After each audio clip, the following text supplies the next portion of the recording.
Jays lose 1-0 to the Kansas City Royals. Lose the series and get 2 hits the entire game. Just useless. The Jays were garbage in this one. Jay Happ and the bullpen were just fine. They did a great job. Jay Happ he takes the loss in a 6 2/3, 7-hit, only 1 run, 2 walks, 6 strikeouts, drops his ERA 12 points, but still takes the loss because the Jays can't do anything with the bats. You look at who got the hits in this game: Kendrys Morales and Darwin Barney. Both guys with singles, and that was really it. Nothing really else happened for the Jays. They had 3 walks and 2 hits. That's it. The offense was nowhere to be found. Jason Vargas was very good, but the Jays just didn't show any fight. And we see now that the Rogers Center is, getting less and less full. It's getting pretty empty now, but you know what? With 9 or 10 games to go left in the season, you don't expect it, right? We have this 3-game series against the Yankees, and then we're gone from Rogers Center till next year. Then you go to Boston for 3, and then it's just, we just got to try and grind through the rest of this season, and then we play in New York to end off the season. So you play New York at home starting tomorrow, and that's the weekend series. That is the last home series of the season. Then you go to Boston for 3, and then you go to New York for 3, and then that's it. And then we can go into the offseason. I don't know what we're going to talk about. We will definitely get into that eventually, but the Jays offense reeks in this game. Like I said, the bullpen was great. Jay Happ was very good. He gave up a few hits in that 3rd inning, but only gave up 1 run, and usually a good team is able to score at least 1 run and get more than 2 measly hits the entire game. Jay Happ, no one can say that he lost this game for us. I mean, yeah, technically he gave up 1 hit and we did lose, he gave up 1 run and we lost 1-0. So yeah, technically, but he pitched an unbelievable game. When you throw 6 2/3 of 1-run ball, you expect to have a winning decision when you leave the ball game. But instead, he was in the losing decision, and the Jays just couldn't show anything. There was no fight. There was nothing.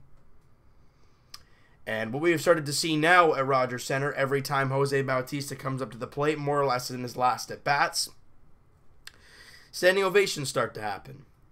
And that, kind of means, and Jays fans understand that this next series against the Yankees could be his last as a Blue Jay.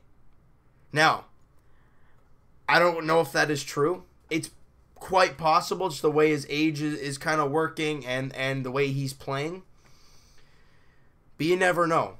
But all aspects are saying that Jose Bautista is not coming back as a Blue Jay. I mean, he was 0 for 4 again today with a strikeout. Now it has the record for most strikeouts in a season in franchise history, and he's hitting .203. I mean, it's not good. It's no good. Now we could argue. We could go into things about who should be here next year, who the Jays should sign in the off season. How would the Jays look if they're healthy? I mean, yeah, we could talk about stuff. We'll talk about that in the season, the off-season preview video that'll be coming out after the season, obviously, because that's when we're going to start looking to the future. This season has been a wash. It has been an awful season. The Jays are now 11 games under 500. They have not been able to string anything together. I mean, you look at this team. We've talked about this team not being consistent. They won 4-3 over the Twins. A great game, And then they win 7-2 over the Twins. Pitching great offense right there. The next day, you get obliterated 13-7. You get a day off. You come back, bang. 5-2, beautiful victory. Next day, 15-5 loss. And then today, a 1-0 loss. You never know what you're going to see from one day to the next with this team. But what we have seen, and if we're trying to find positives, is that the pitching rotation, Jay Happ, Marco Estrada, Marcus Stroman, I'm not going to say Biagini or Brett Anderson because they haven't been good, and I don't even think they'd be a part of the rotation next year. But those three guys that I mentioned, Stroman, Estrada, and J. Happ, they've been pitching very, very well late in the season. I mean, you look at Marco Estrada's numbers. He was pitching at a 5.20 ERA at one point. It's now down to 4.80. I think it's 4.84. J. Happ, I remember when he came back from his injury, I think it was like 5 something. It's now 364, and that's a very good number as a whole season. That's a very good number. And knowing what J. Happ came down from, it's very, very intriguing to see. And seeing guys come in and pitch very well in big situations. Matt Dermody, 8th inning role, comes in to face one guy, gets the job done. His ERA now done 3.92. Now overall as a reliever, that's an earned run average, but you remember where he was. He was at an 8.9 ERA, and he's been pitching very well of late, and he's just been doing his job. Great. Dominic Leone has had a fantastic year at 2.49 ERA for the season. Even Ryan Tepera comes out, has a clean inning, 3.45 earned run average. And this guy has pitched 75 innings as a reliever. He has carried a huge workload, and he has done a very good job of it. You got to look at it from that standpoint. The team hasn't played well, but some individuals have had very, very good seasons. And we just got to look forward to the offseason and into next year. We got to get through these last little bit.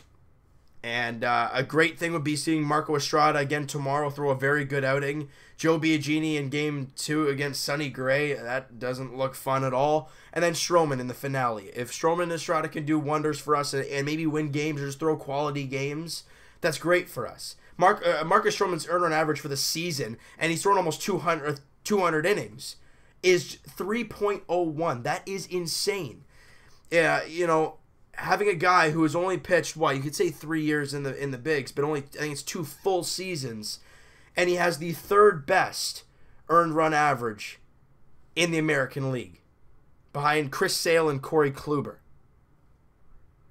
Come on. He has had a fantastic year. You go into next year, maybe Aaron Sanchez gets healthy, hopefully.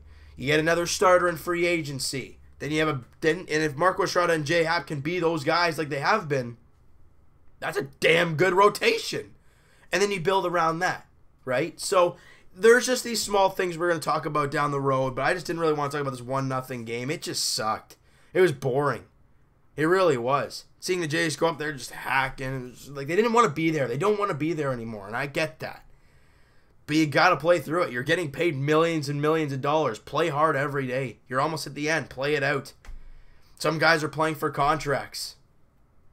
Come on. All right, so you know what, guys? That is going to do it for this one. If you guys enjoyed this video and didn't enjoy this game, hit that like button. I do appreciate that. Hit that subscribe button if you guys have not already. Comment down below. What did you guys think of the game? What have you thought about, what I've been saying about the future for this team? And, I guess we'll talk to you guys tomorrow. It's a mid-afternoon, or no, excuse me. It's a night game. I was on Saturday there. 7:07 first pitch. Masahiro Tanaka, Marco Estrada. We all know what Tanaka does against the Blue Jays, so here we go again. We'll talk to you guys then.